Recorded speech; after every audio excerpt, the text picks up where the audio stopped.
Hello, everyone, and welcome to Sandra's Stenography and Shorthand Dictation. I do appreciate each and every view as I come to you every time I make a video and humble myself before you.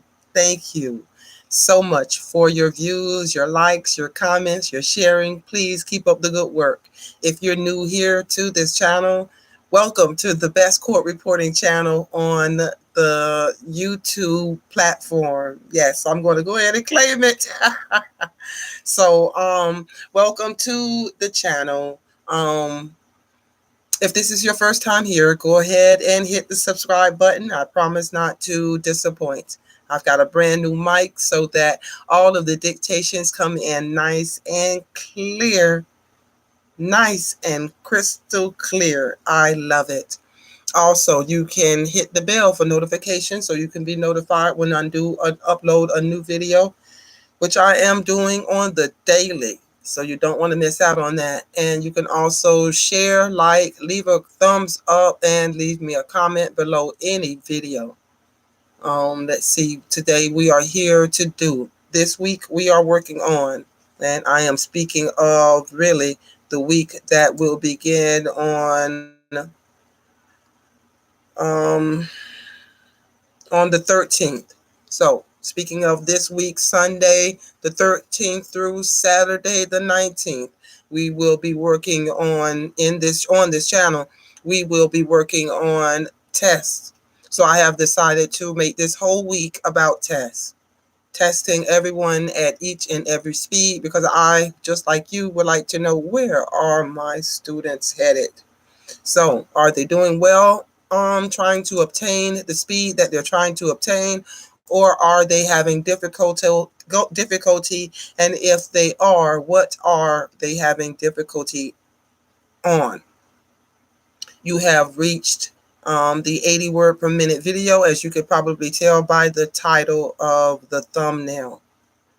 I will be reading to you at 80 words per minute for 5 minutes. I expect this to be transcribed.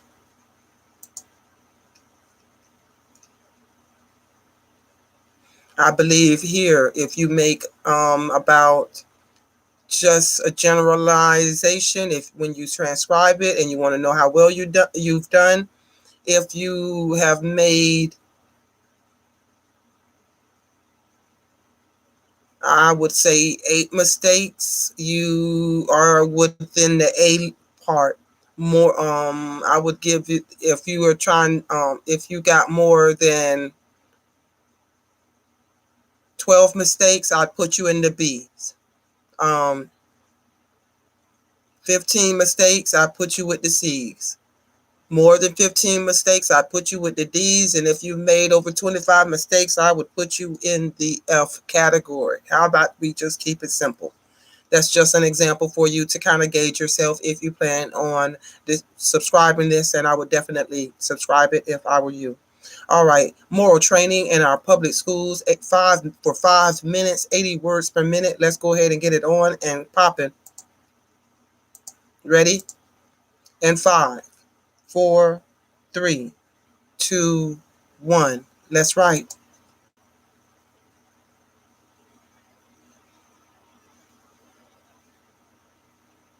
It is reasonable to suppose that the rank and file of our teachers will realize the importance of this aim in teaching, so long as it has no recognition in our public system of instruction.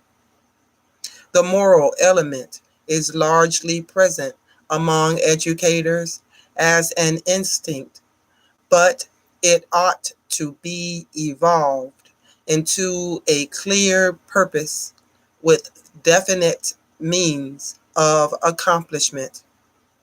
It is an open secret, in fact, that while our public instructions is ostensibly secular, having nothing to do directly with morals or religion, There is nothing about which good teachers are more thoughtful and anxious about than the means of moral influence.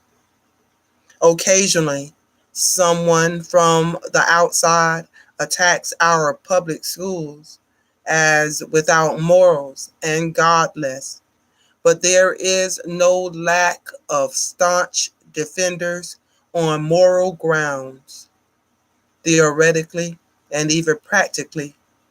To a considerable extent, we are all agreed upon the supreme value of moral education, but there is striking inconsistency in our whole position on the school problem.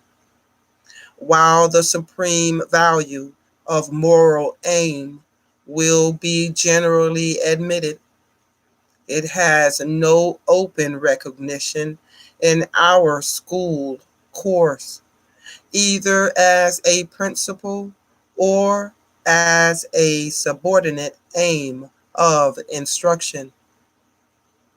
Moral education is not a germane to the avowed purposes of the public school. If it gets in at all, it is by the back door.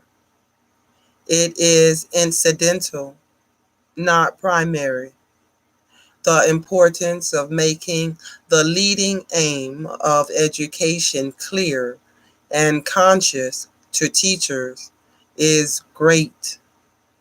If their conviction on this point is not clear, they will certainly not concentrate their attention and efforts upon its retaliation. Again, in a business like education, where there are so many important and necessary results to be reached, it is very easy and common to put forward a subordinate aim and to lift into the undue prominence, even allowing it to swallow up all the energies of teacher and pupils. Owing to this diversity of opinion among teachers as to the results to be reached, our public schools exhibit a chaos of conflicting theory and practice, and a numberless brood of hobby writers. School instruction can be brought into the direct service of character building. This is the point upon which most teachers are skeptical. Not much effort has been made until recently to put the best moral materials into the school studies, and that the most important, reading, literature, and history. The chapter on relative values will show that there is opportunity through all the grades for a vivid and direct cultivation of moral ideas and convictions.